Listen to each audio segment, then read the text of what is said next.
The skeleton buried beneath the Trinity River. A 3-year manhunt for a killer. Texas -2010. In May 2010, along a secluded stretch of the Trinity River in Liberty County, Texas, a dredging crew from Apex Sand and Gravel was operating their equipment when they hit a sudden snag. The underwater intake pipe jammed completely, bringing the flow of sand to a screeching halt. When the crew hoisted the heavy machinery up to inspect the blockage, they found a pair of dark navy jeans, belts still securely fastened, wrapped tightly around the nozzle. But it wasn't the denim that made their blood run cold. It was what was tangled inside, several fragments of bone that looked unmistakably human. The case was a logistical nightmare. Time had erased almost every physical clue. The river's currents had washed away the actual crime scene. Thick sand had buried whatever evidence remained, and the identity of the John Doe at the bottom of the river was a total mystery. Hey everyone, Black Cat here. Today, we're diving into the chilling timeline of the Trinity River skeleton.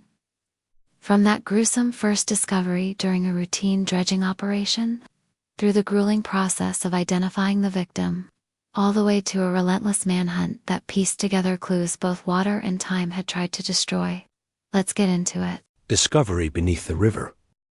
Around 11:30 a.m. on May 4, 2010, 3 workers dredging sand on the Trinity River noticed their intake pump had clogged. In this line of work, that's not exactly breaking news. Pipes get jammed with river debris, rocks, or dead branches all the time. But as they cleared the blockage, they pulled out those navy blue jeans. They had been down there a long time, held captive by the mud and the current. As they untangled the fabric, human remains spilled out, what appeared to be leg bones and a kneecap. Realizing this was no longer a workplace hazard but a potential crime scene, the crew immediately docked their boat and called the local sheriff's department.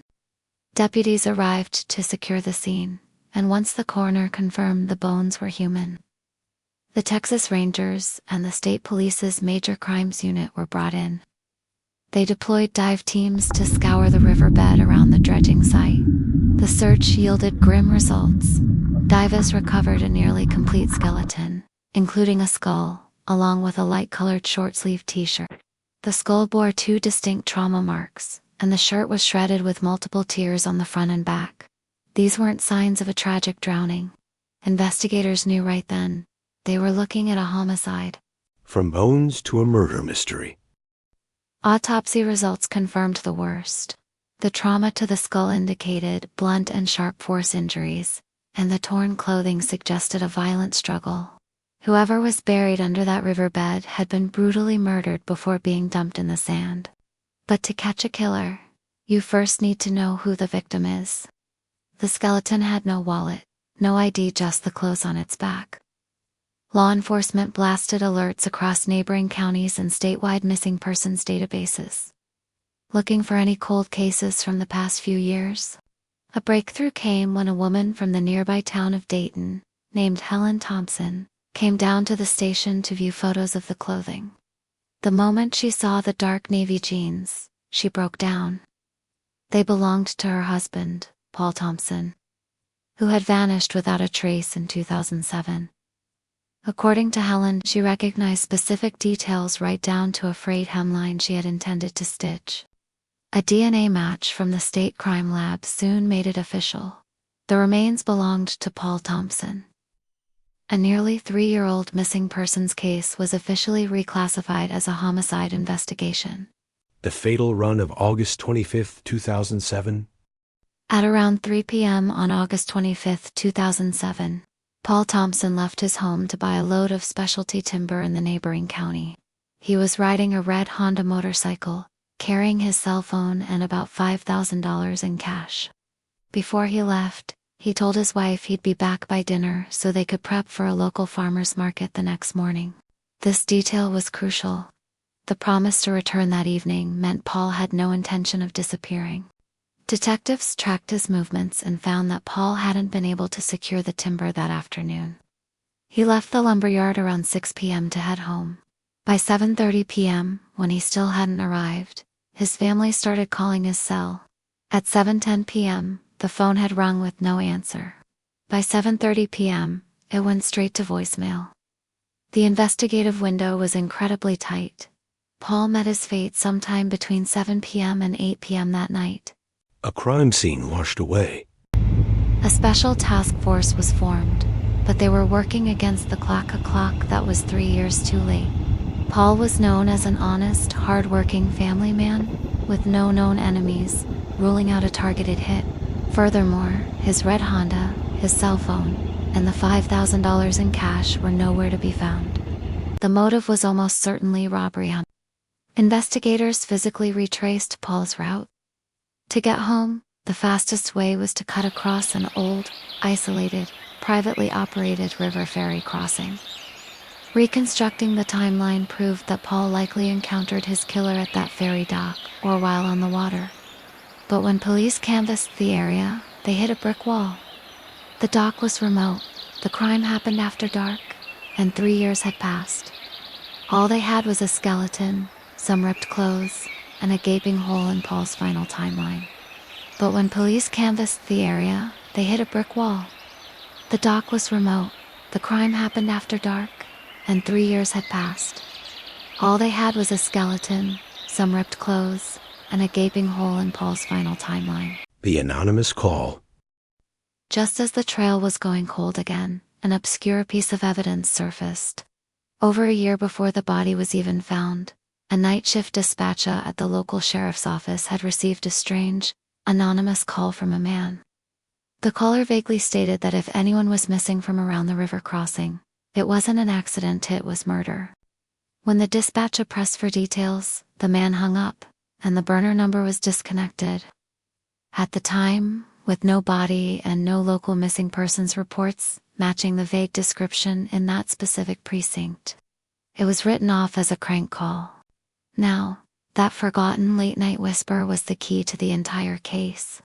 The caller knew about the murder long before the skeleton was dredged up. Detectives pulled the old phone records. Using advanced digital forensics, they traced the burner phone back to a man named Nick Baker. Born in 1984, by the time they ID'd him, Nick had skipped town and moved up to Seattle, Washington, to work construction. The man in the shadows. Nick Baker wasn't just a random bystander. He was the brother-in-law of the family that operated the isolated river ferry. The ferry was run by two brothers, Marcus Vance and Tyler Vance.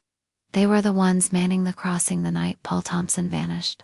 Intelligence also revealed that shortly after Paul's disappearance, Nick had been seen riding a red Honda motorcycle identical to the victim's. Additionally, locals mentioned that Marcus Vance had been acting paranoid in late 2007 and had abruptly quit the ferry business altogether. A tactical unit flew to Washington State to hunt Nick down. It wasn't easy. Nick realized the cops were digging into the river case and went on the run, hopping between motels and ditching cell phones. Finally, on June 11, 2010, U.S. Marshals cornered and arrested him. Nick's confession. In the interrogation room, the pressure broke. Nick confessed to his involvement after the fact and pointed the finger directly at the triggerman, his brother-in-law Marcus Vance. According to Nick, when Paul Thompson pulled up to the ferry dock at dusk on August 25th, the area was dead quiet.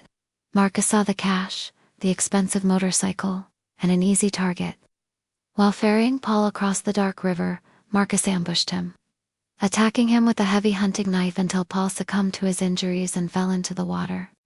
Marcus then hauled the body back onto the boat, stripped Paul of his cash, phone, and keys, and steered downriver to the sandbars, where he buried the corpse deep in the muck.